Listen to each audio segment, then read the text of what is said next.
Deciding on a good drop spot is one of the most important things you can do before jumping in the battle bus. Dropping in at the same spot every game will get you familiarized with floor and chest loot, along with better positioning to win more spawn fights. We brushed over this topic in one of our previous episodes, and it really got me thinking. Thus, a new video for you guys is born. What's good, everybody? It's Dan, and today we're going over the top 10 named drop spots. My goal is to rank the top drop spots based on multiple variables so you guys can make an informed decision moving forward. Also, I wanted to let you guys know this type of video requires a lot of research, so if you appreciate me doing all the hard work for you, make sure to leave a like. If you want to see more content similar to this, then you guys know what to do. Hit that subscribe button and make sure the bell is on to never miss a thing. By the way, if you're looking for more educational Fortnite content, I highly recommend taking a look at the Insta Pro Pass over at ProGuides.com. Purchasing a Pro Pass will unlock a wall of content, mastery courses, and multiple live coaching sessions with real Fortnite pros. Elevate your game today. Link, as always, is in the description down below. Alright, now let's get into what you've all been waiting for. First, we need to go over some of the ground rules before actually ranking the drop spots. We will only be going over named drop spots, such as Happy Hamlet. Yes, this means that we won't be covering unnamed spots like Westworld or Mini Junk, as we don't want this video to be half an hour long.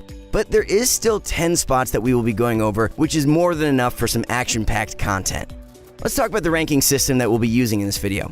I will be giving a set amount of stars for every condition that the drop spot meets, with a maximum of 10 stars.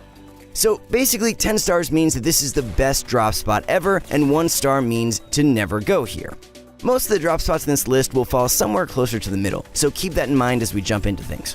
There will be a breakdown as to how a drop spot will get stars. Loot is super important, and we will be giving each drop spot 1, 2, or 3 stars based on, well, how much loot there is. This includes chests, floor loots, and vending machines. Almost equally as important is how many people you will typically expect to have to fight off. More loot will typically mean more opponents, so to balance the stars from loot, we will be giving up to 3 stars based on the amount of people typically landing at the drop spot. Obviously, the less people landing on average means more stars. Materials will also give up to 3 additional stars. If there is readily available wood, brick, or metal, each will be worth 1 star. Finally, up to 1 star will be rewarded for relative position on the map. So if the drop spot is on the edge of the map or has some detrimental terrain issues, it probably won't get a star in this category. Anyways, now that we know how drop spots are being scored, let's jump into it. Let's kick things off and take a look at Tilted Town. Replacing Neo Tilted and the first Rift Zone of Season X, Tilted is unique for the inability to break or place builds. Since you can't farm mats, Tilted Town unfortunately gets 0 out of 3 stars in that category. Landing here will net you some great loot due to the limited loot pool. Multiple launch pads, impulses, a blue pump, and heals for days is typical. That is, if you get out alive. The competition is quite stiff at this POI, but not as much as when the spot was first introduced to the game. 3 out of 3 stars for loot, and 1 out of 3 stars for the stiff competition. Positioning is perfect, as Tilted Town is located right in the center of the map. Add another star for positioning, for a total of 5 stars. All in all, pretty average. What else did you expect for number 10? Hopping over to number 9, we've got Paradise Palms, and man, I've got a lot to say about this one. To keep it short, however, it seems as though Paradise has become the new version of Tilted Towers, where everyone feels the need to hot drop it. 0 stars. If you're looking to go somewhere safe and quiet, this ain't it.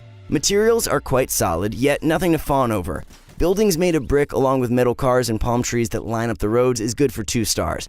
Loot is an obvious 3 stars, don't need to say much about that one. Positioning is alright. Not being directly edge zone helps a lot, so take another star for that. 6 stars. Taking a look at number 8, Happy Hamlet shows up on this list purely because of how stacked you can get. It's no secret that Happy Hamlet has some of the most loot compared to any other spot, so 3 stars in this category is practically a given. On top of that, you won't find a better drop spot for materials, where a quality blend of wooden structures, brick buildings, and metal cars net a commanding 3 stars. With great loot comes great competition, however. Think about it, if you're going to get stacked almost 100% of the time from this spot, of course people will want a piece of that. No stars for competition, unfortunately. You will also have a long walk to zone if you landed Happy, so don't expect any love in that respect. All in all, it's a trade-off between some of the most stacked loot on the map and having to fight an ungodly amount of teams to leave with your life. 6 stars. Time to hit the snowy hills over at Polar Peak, clocking in at number 7 on our list. Polar Peak used to be one of my personal favorite drop spots up until that monster came by last season and destroyed half the hill. Loot is quite low at this point, 1 star. Materials is limited to brick and brick only, 1 star. The redeeming qualities of this Forsaken drop spot is that most everyone has lost interest in the spot, meaning you have a pretty solid chance of being uncontested. 3 stars. You'll also be relatively centered on the map, so let's round off Polar Peak with another star. If we were doing this list last season, Polar might just have been at the top. Unfortunately, it slips down to 6 stars. Still, not terrible. Ditch the snow and hit the shore. Time for Snobby Shores to take the spotlight, coming in at number 6. Even though Snobby gets no love in regard to positioning, given the fact that it's on the western edge of the map, everything else is solid. 17 chest spawns is good for 2 stars when it comes to loot. Competition over at Snobby Shores is quite average, another 2 stars. I can't imagine many other drop spots have a better combination of wood, brick, and metal, so I think it would be an injustice giving anything under 2.5 stars, totaling 6.5 stars. Oh yeah, I can give half stars.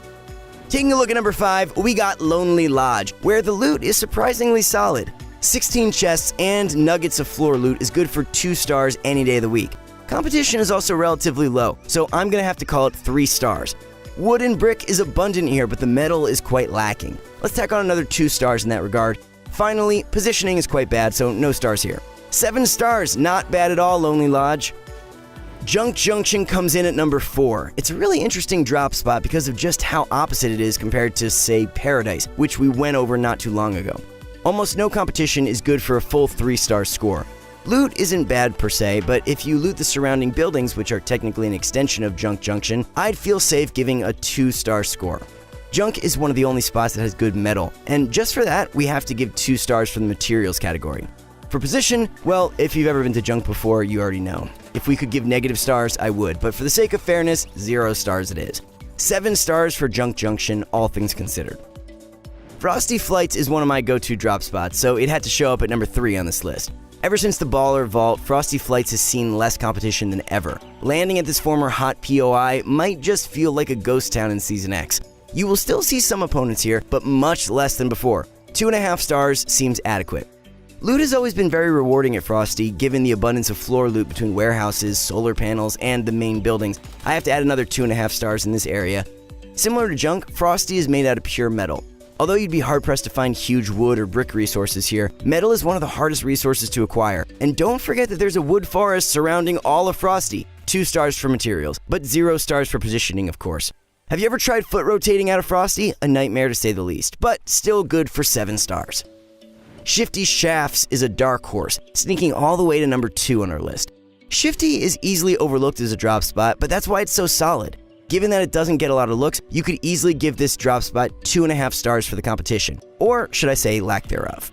Materials is all around very solid, with wooden trees, scattered rocks, and lines of metal railroads to boot. You can't say this spot is deserving of anything less than 2 stars. Loot is also above average given the 2 houses to go along with the shafts. Another 2 stars in this category is quite fair. Also, something to consider. Would you rather have above decent loot with less people to fight, or better loot with a wave of people to fend off? Personally, I'd go for the former.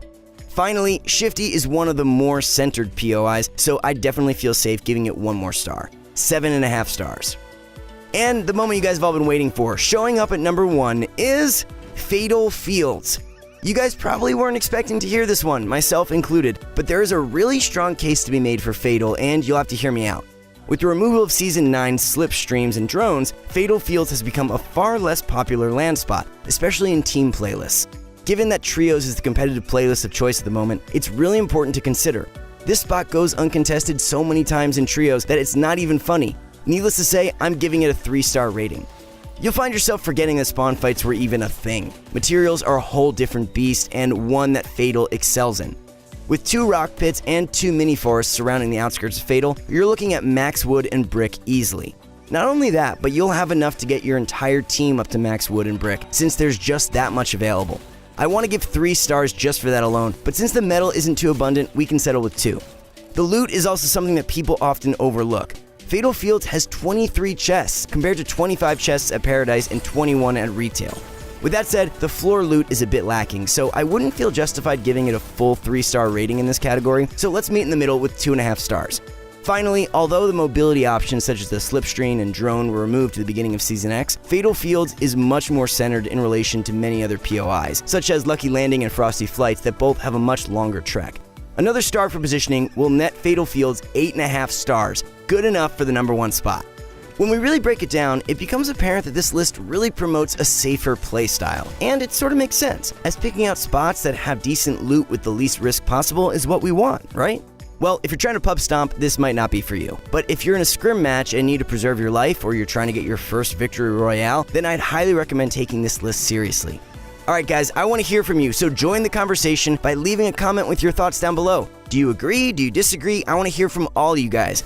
Anyways, if you enjoyed this video and want me to know it, make sure you leave a like and hit subscribe. And if you want to hit me up directly, you can find me on all social channels at @DanielAmmerman. That's all I got for today. Till next time.